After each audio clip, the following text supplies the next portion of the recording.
À chacun de mes posts que je fais sur Instagram, j'arrive à toucher plusieurs milliers de personnes et avoir plusieurs centaines d'interactions, que ce soit des likes, des commentaires ou encore des partages. Alors si toi aussi tu veux apprendre à booster ton engagement, à booster ton taux d'engagement avec tes abonnés auprès de ton audience, laisse-moi te dire que tu es tombé sur la bonne vidéo parce que je vais tout te détailler de A à Z comment est-ce que je fais moi pour avoir un aussi bon taux d'engagement. Cette vidéo elle va se dérouler en 3 parties. Dans un premier temps, je vais t'expliquer pourquoi est-ce que le reach naturel sur Instagram baisse d'année en année, pourquoi ça va être pire et surtout comment est-ce que on peut s'y préparer. Et c'est hyper important parce qu'il faut que tu comprennes à fond ça si tu veux par la suite pouvoir développer ton compte Instagram.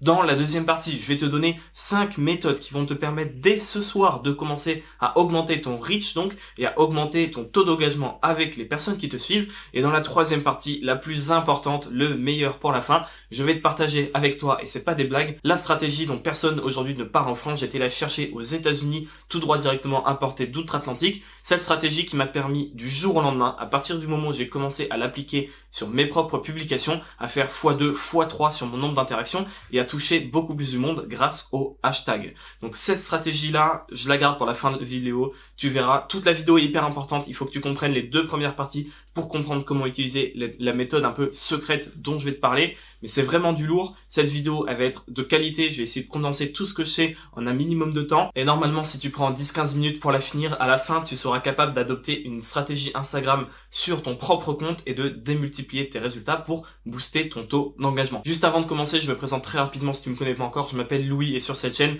j'aide les gens à gagner leur vie sur le web. C'est ce que je fais moi depuis un petit moment déjà et à se construire un business sur mesure. Donc si c'est quelque chose qui te parle, si c'est quelque chose qui évoque une curiosité chez toi, prends 2 secondes pour t'abonner parce qu'après, on va aller vite, on va voir tous les points un à un, tu vas oublier, c'est normal, moi aussi j'oublie tout le temps, mais abonne-toi parce que si tu le fais pas, tu vas te fermer des portes. Maintenant que la petite page de pub est terminée, on peut passer au premier point dans lequel je vais t'expliquer pourquoi est-ce que le reach naturel d'Instagram baisse et pourquoi c'est important, vraiment important que tu comprennes ça. Alors déjà, c'est pas que sur Instagram que le reach baisse. Le reach, qu'est-ce que c'est ?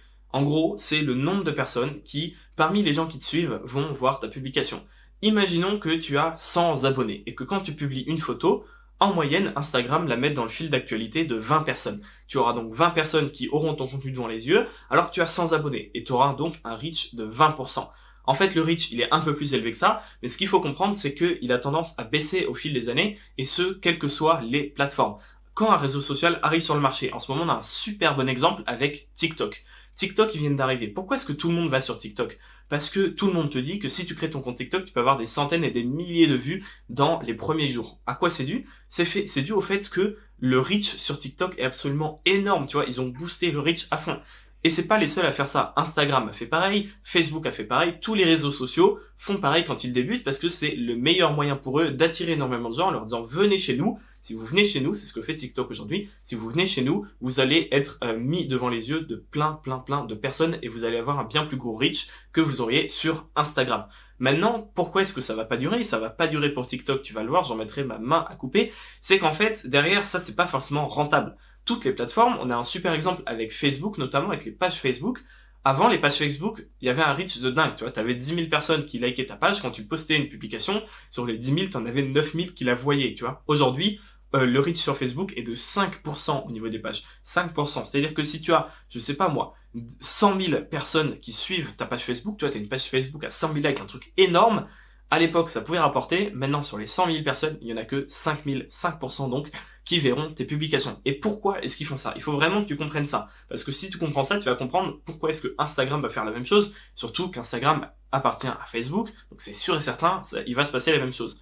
Pourquoi est-ce qu'il baisse au fil du temps le reach ? Parce qu'en fait, les gens sont habitués à avoir, je sais pas moi, toutes les personnes qui les suivent. Tu vois, quelqu'un qui a 10 000 abonnés, il est habitué qu'à chaque publication, il va faire 7-8 000 likes. Et en baissant petit à petit, sans que ça se voit trop, tu vois, discrètement, le reach, au bout de quelques années, le reach est tellement bas que les gens se sont mis à payer pour promouvoir leurs publications. Et c'est le but en fait, t'habituer à faire en sorte que des tonnes de personnes voient tes publications et ensuite baisser le reach comme ça, tu es obligé de promouvoir en payant la plateforme pour mettre en avant ta publication, même aux yeux de personnes qui te suivent de base. Et Instagram fait la même chose. Plus ça va, plus c'est compliqué d'avoir un bon reach. Il faut vraiment que tu gardes ça en tête et ça va pas aller en s'améliorant. Et maintenant que tu sais ça, on va pouvoir passer tranquillement à la deuxième partie dans laquelle je vais te donner les 5 méthodes pour améliorer ton reach parce que c'était vraiment primordial de comprendre ça avant de passer à la suivante. La première méthode, une fois de plus, ça se fait énormément aux États-Unis mais beaucoup moins en France, c'est de demander explicitement à ton audience d'activer les notifications des publications. Pourquoi? Parce que déjà d'une part, dès que tu vas poster quelque chose, ils ont une petite notif sur leur téléphone, leur ordinateur, peu importe, ils vont pouvoir cliquer dessus et voir directement ta publication à la minute où elle sort. Et ça, on en reparlera un peu plus tard, mais c'est vraiment primordial pour l'algorithme. Et ensuite, même s'ils cliquent pas sur cette notification, tu vois, qu'ils la ferment, qu'ils la voient pas, peu importe, Instagram va le mettre dans leur fil d'actualité, ou du moins ça a beaucoup plus de chances de se retrouver dans leur fil que s'ils n'avaient pas activé les notifications. Maintenant, comment faire concrètement pour qu'ils l'activent? Parce que tu vas pas juste leur dire activer les notifications, tu en auras peut-être 1 ou 2% des gens qui vont voir ton message qui vont l'activer, mais pas plus. Ce que je te conseille de faire, c'est de trouver des moyens détournés pour qu'à un moment ou un autre, ils aient envie d'activer les notifications. C'est toujours pareil, si tu leur donnes envie de faire quelque chose, ils vont le faire sans que tu aies besoin d'insister et de le demander. Pour ça, rien de plus simple. Tu fais par exemple, tu annonces que un moment dans la semaine, tu vas faire un giveaway, d'accord? Et que si les gens veulent être prêts, le giveaway, il dira genre 10 minutes où tu fais pas forcément un giveaway, mais un truc, tu vois, vraiment spécial, un événement qui dure 10 minutes ou 30 minutes.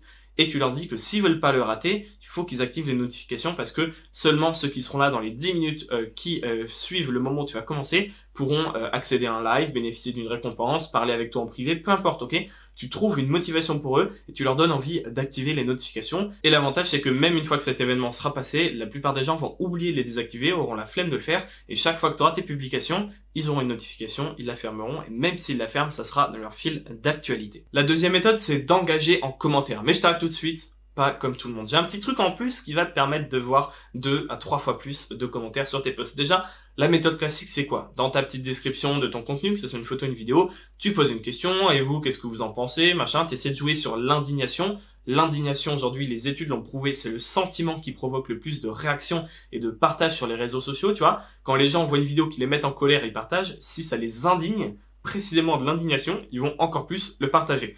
Qu'est-ce que tu vas, toi, pouvoir faire en plus que juste poser une question ou provoquer l'indignation? Ce que tu vas faire, c'est que chaque personne qui commente ton post, tu vas répondre à son commentaire. Déjà, ça te fait pas mal de boulot, mais tu vas pas non seulement répondre à son commentaire, tu vas lui poser une question. Et ça, quel effet ça va avoir? Ça va avoir que, imaginons que normalement, tu vois, la personne met un commentaire, toi tu réponds à son commentaire. Ça fait 2 commentaires. Très simple, 2 commentaires par personne. Maintenant, imaginons que en répondant, tu poses une question. Lui, il va répondre, donc ça fait 3 commentaires, et toi, tu peux répondre à sa réponse, et ça fait 4 commentaires. Ce qui fait que tu peux littéralement multiplier au minimum par 2. Parce que derrière, tu vas avoir des conversations. Il va te répondre dans plusieurs messages, tu lui réponds, et ensuite, tu lui fais une deuxième réponse où tu lui poses une question, et lui, il va répondre. Il y a des discussions qui vont s'enchaîner, il y a des gens qui vont réagir, qui seront d'accord, pas d'accord. Et en fait, ça va avoir pour but, avec ce petit hack tout simple, tu vois, juste reposer une question pour engager véritablement la conversation. Ça demande du temps, mais derrière, c'est x2, x3, x4 peut-être sur ton nombre de commentaires. Et ça, Instagram adore parce que c'est des interactions. Si les gens commentent une publication, ça veut dire qu'ils sont vraiment intéressés par ça. Et donc, il va se dire, ok, ça intéresse vraiment plus les gens que d'habitude, plus les gens que la moyenne. Et donc, on va le mettre devant les yeux d'un maximum de personnes parce que son but, c'est que les gens restent sur la plateforme. Donc, s'il voit que ta publication intrigue, intéresse, il va la montrer à toute ton audience. La troisième astuce, elle est assez courante, mais elle est vraiment terriblement efficace. Le truc, c'est tout bête, c'est juste de partager ton contenu en story et d'inviter les gens à aller cliquer dessus. On voit plein de gens qui le font autour de nous, mais ça marche vraiment du feu de Dieu. Moi, aujourd'hui, j'ai 1500 personnes, un peu plus à l'heure actuelle, qui me suivent sur mon compte personnel sur Instagram. Et même quand je fais des stories tous les jours, tu vois, on se dirait que ça peut peut-être lasser les gens. Mais même quand j'en fais tous les jours, j'ai à peu près 30% de reach parce que je sais que chacune de mes stories sera vue au minimum par 500 personnes sur 1500. En quoi c'est intéressant? C'est intéressant parce que je sais qu'il y a plus de gens qui vont voir ma story que mon contenu. Donc si je le partage dedans, ça me prend 2 minutes à tout casser. Je peux jouer sur la curiosité, les inviter à aller cliquer, les intriguer un petit peu. Et je sais que en 2 minutes, je m'octroie comme ça des interactions supplémentaires et ça fait des clics vers ta publication, ça fait des gens qui vont vers ta publication et ça Instagram il le détecte et il adore. En plus de ça, Instagram aime beaucoup les stories, il y a encore trop de gens aujourd'hui qui s'en passent. Les stories pour Instagram c'est un peu comme du contenu à part entière, tu vois, si tu fais 2 vidéos par jour, c'est comme si pour Instagram tu faisais 2 contenus par jour et ça compte énormément, il y a vraiment un réel poids et je vois beaucoup trop de gens qui passent à côté de cette aubaine de faire des stories, ça prend pas beaucoup de temps, tu peux faire des stories un peu interactives en plus, c'est vraiment cool. Les stories, ça a vraiment un plus gros poids que ce que tu penses. Donc avant-dernier conseil, avant de te partager ma petite recette secrète des hashtags qui, j'en suis sûr, va te plaire, parce que la dernière fois que j'en ai parlé, ça a énormément plu à tout le monde. Avant-dernier conseil pour augmenter ton reach, c'est de faire du contenu de qualité sur mesure. Tout le monde te dit, oui, sur Instagram, faut faire du contenu de qualité. Faire du contenu de qualité, ça suffit pas. C'est parce que tu prends une belle photo 4K bien retouchée, voilà, qui a une belle cohérence graphique avec tout ton compte, que ça va faire des likes. Pas du tout. La seule raison pour laquelle les gens vont liker, vont partager, c'est parce qu'ils aiment ce contenu. Et ça, c'est hyper important. Il faut arrêter, si ton but c'est de construire une audience, faut arrêter d'un côté vouloir des likes et des interactions et d'un autre côté poster que des trucs qui te plaisent à toi. Si tu veux des likes, si tu veux des interactions, il faut poster du contenu qui fasse plaisir aux gens. Tu peux très bien en avoir rien à faire et te dire c'est mon compte, je publie ce que je veux. Ok, mais dans ce cas-là, viens pas me dire que ta stratégie c'est toucher un maximum de monde. Si tu t'en fiches et que tu fais ton truc perso, tu t'en fiches d'avoir des milliers, des centaines de milliers de personnes qui te suivent. Par contre, si tu es là pour augmenter ton reach, il faut que tu plaises à ton audience et il faut que tu te concentres sur cette question.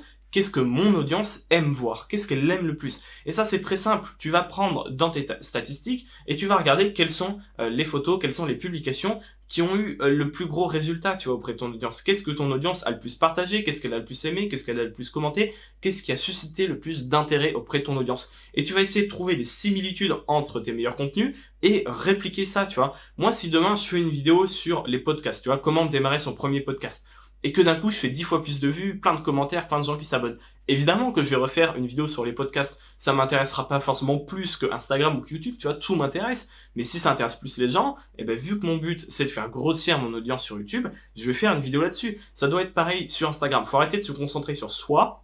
Il y a un moment, si tu veux plaire à ton audience, si tu es là pour développer ton audience, faut que tu mettes l'audience au centre de tes préoccupations et faut que tu regardes concrètement qu'est-ce qu'elle préfère. Ça me permet de faire le pont avec le dernier des conseils, c'est qu'il faut que tu prêtes attention d'une manière très vigilante à quand est-ce que ton audience est connectée, quel jour et quelle heure précisément, tu vois, est-ce que c'est 17 à 18 ou 18 à 19? Ça va tout changer parce que Instagram l'a dit, l'a répété, la première heure dans laquelle ta publication est en ligne est hyper importante. Il faut que tu aies un maximum de monde qui engage avec ta publication dès sa parution sur ton compte Instagram. Donc tu vas aller dans tes paramètres, dans ton onglet audience, il me semble, tu vas aller voir déjà quel jour de la semaine est le jour duquel tu as le plus de personnes qui sont connectées parmi ton audience, et ensuite dans ce jour-là, tu vas aller voir à quelle heure précisément est-ce que les gens se connectent, et ça va te donner à quelle heure tu devras publier. Et si tu publies tous les jours, tu regardes pour chaque jour de la semaine à quelle heure est-ce qu'ils sont connectés. C'est hyper important parce que si tu rates ta première heure, derrière ça peut plomber ton contenu alors qu'il aurait pu avoir un gros potentiel. Ça en est fini pour les 5 conseils pour augmenter ton reach, mais maintenant la partie 3 c'est le plus gros des conseils, c'est la cerise sur le gâteau que je vais te donner.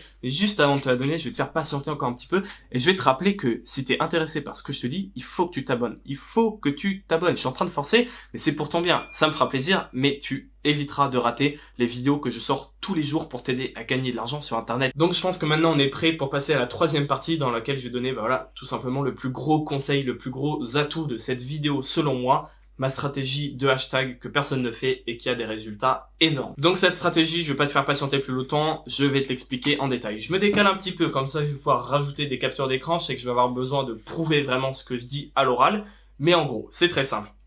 Aujourd'hui, quand tu choisis tes hashtags, la plupart des gens, qu'est-ce qu'ils font? La plupart des gens, ils prennent des hashtags, voilà, ils prennent un hashtag principal, et ensuite, ils trouvent un peu des idées ou ils vont copier les hashtags d'autres personnes. Ça, tu arrêtes de copier les hashtags d'autres personnes. Chaque hashtag doit être spécifié en fonction de la taille de ton compte. Quelqu'un qui a 500 000 abonnés va pas mettre le même hashtag que quelqu'un qui a 1000 ou 2000 abonnés, par exemple. Donc, tu vas choisir dans un premier temps un hashtag principal sur lequel tu veux te positionner. Très important, ce hashtag, ni trop gros, ni trop petit. Je sais que moi, par exemple, avec 1500 abonnés, je sais que je vais faire plusieurs milliers d'impressions sur chacun de mes posts. Je vais choisir des hashtags qui se situent entre 20 et 50 000 publications.